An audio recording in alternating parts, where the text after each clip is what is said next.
Mabrica! Welcome to a new episode of Let's Talk Taíno. I'm Priscilla Colon, co-founder and creative here at Casareito, where our mission is to promote the Taíno language and culture. Today, I have part 3 of Taíno Regalia, where we're going to be covering everything from spiritual protection to body art.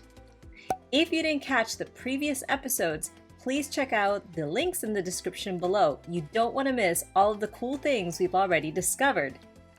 And remember, please join our mailing list. If you already have, you knew these episodes were coming.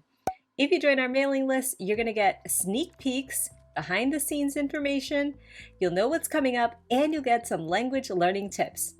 Now, let's get on with the show. As you can imagine, most of what our Taíno ancestors wore had a deeper meaning. A lot of what they wore was for spiritual protection. So what did they use? Amulets and pendants were used for protection. Many were made of guanin, which is the gold, silver, and copper alloy we talked about before, kaona, gold, siba, stone, shell, bone, and more. These amulets and pendants were worn on necklaces, belts, headbands, and other jewelry.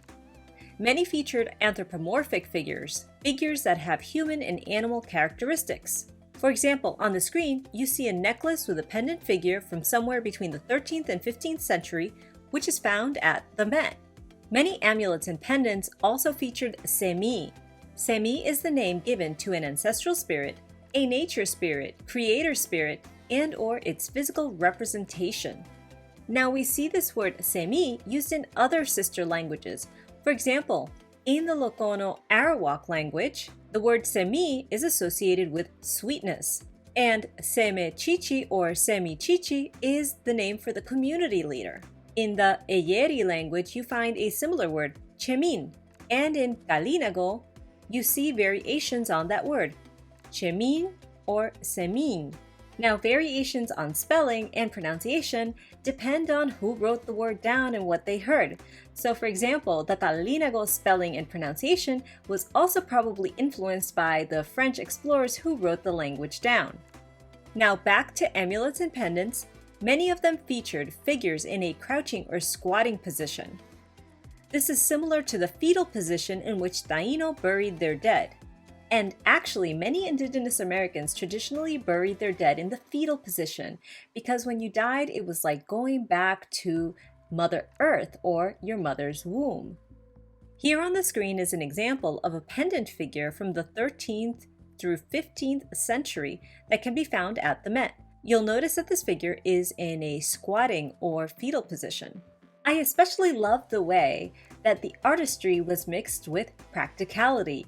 You'll notice that the holes under the arms and between the legs are perfect for actually stringing it on a necklace or another piece of jewelry. Many other amulets and pendants featured frogs. And of course, we know this is important because it's a symbol of fertility for women. These frogs were probably referencing Atabey or Atabeira, which we've learned in the past is the mother of Taínos, the female personification of Yaya, the Great Spirit. Here on the screen, you see a variety of jade pendants in the form of frogs. These were recently featured in a presentation by Boricua archaeologist Reniel Rodriguez Ramos. Another type of pendant our ancestors used featured condors. And you can see some that were dug up in archaeological sites made from a variety of precious stones, such as jade and amber. A condor, you say? There were no great birds on the islands. Where did they come from? Well, these amulets and pendants were probably acquired in trade from indigenous people of the Andes, that is modern-day Colombia and Peru, for example. And in the future, we're going to have videos about how connected our ancestors were with these other indigenous groups.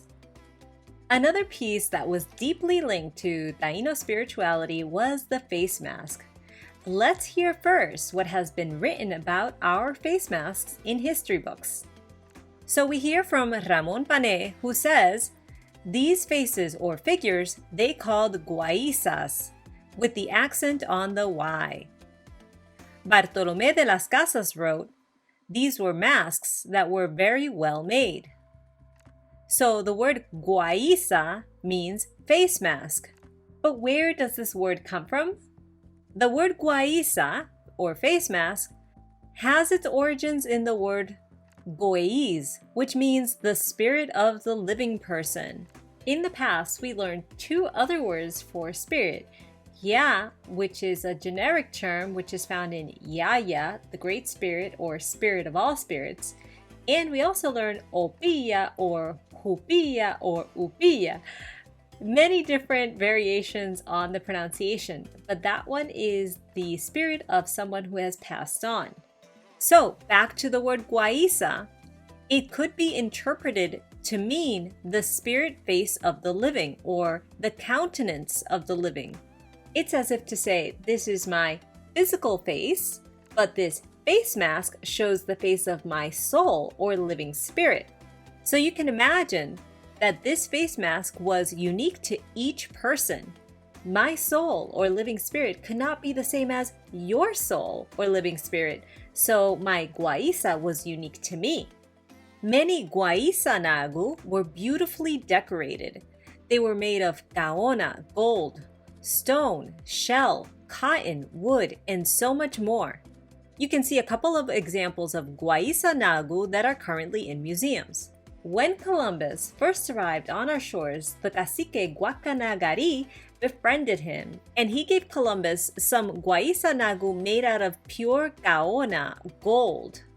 The gold guaiza nagu or face masks that Columbus received were part of his inventario, his inventory, which he brought back to Spain.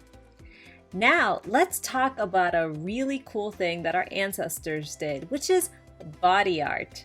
Now on the screen, you see an example of what that body art might look like. You see the red face paint, as well as geometric designs on the chest or breast area. Now I have to thank Alejandra Baïz for allowing me to use her illustrations during these 3 presentations. She does a great job of looking through the archaeological evidence as well as what has been written about our ancestors to create her modern paintings and illustrations. Let's first see what was written about how our ancestors decorated their body with ink.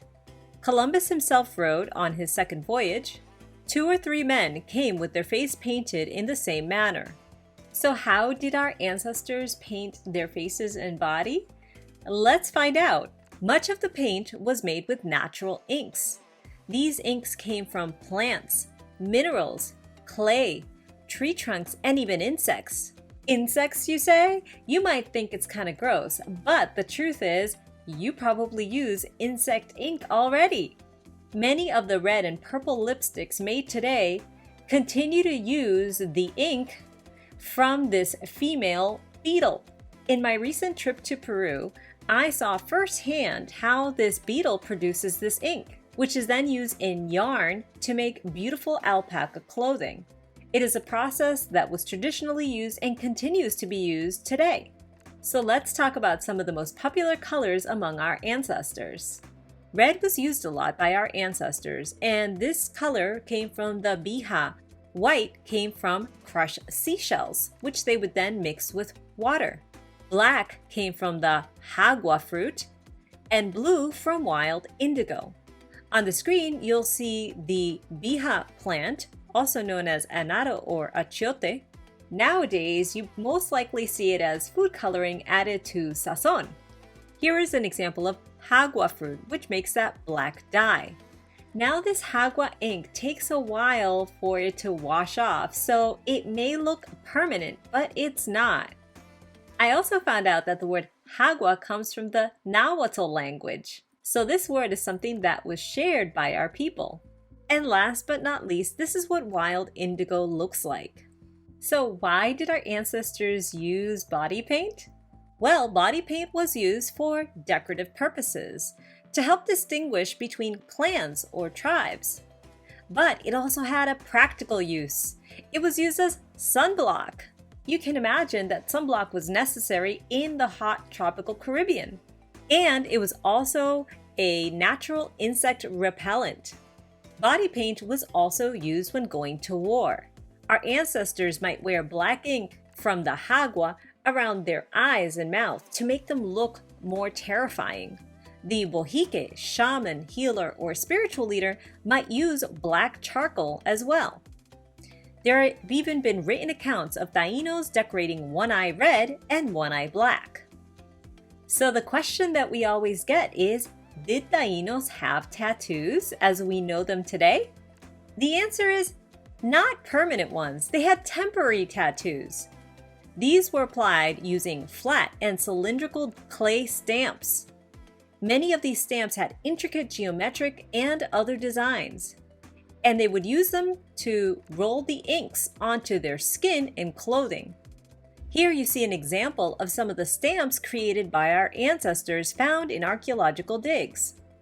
Isn't that amazing? The artistry that goes into creating these clay stamps or rolls, it is so cool. That's why I say that we've always been artists. Unfortunately, this brings us to the end of our 3-part mini-series on Taíno Regalia. There was so much information that I couldn't cover, but I've left a bunch of resources below if you want to dive deeper into this topic. In the meantime, why don't we review one more time all of the Taíno vocabulary that we learned today? Siba, rock, stone, or bead. Gaona, gold. Guanin, a gold, silver, and copper alloy. Semi, ancestral spirit, nature's spirit, creator spirit, and or its physical representation. Atabey, atabeira, ancestral mother, personification of Yaya, the great spirit. Goeiz, spirit of a living person. Guaisa, face mask, or literally, spirit face of the living. Guaisanagu, face masks.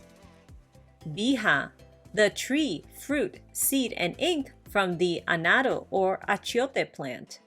Hagua, a Nahuatl word that we use in Taíno and in English, and it means hagua fruit. Bohío, shaman, healer, or spiritual leader. Thank you again for joining me on this channel week after week learning about our Taíno language and culture. I'm so happy that you're here because, as I say, together we can bring back Taíno. If you like this topic, if there's anything else that maybe I didn't cover or I may have missed, please write your comments, suggestions below. I always take a look and hopefully I can find information for us to learn together. You can always follow us on Instagram, Facebook, and Twitter to continue the conversation. And don't forget to check out our kids' books. They're a great way to teach the new generations Taíno as well.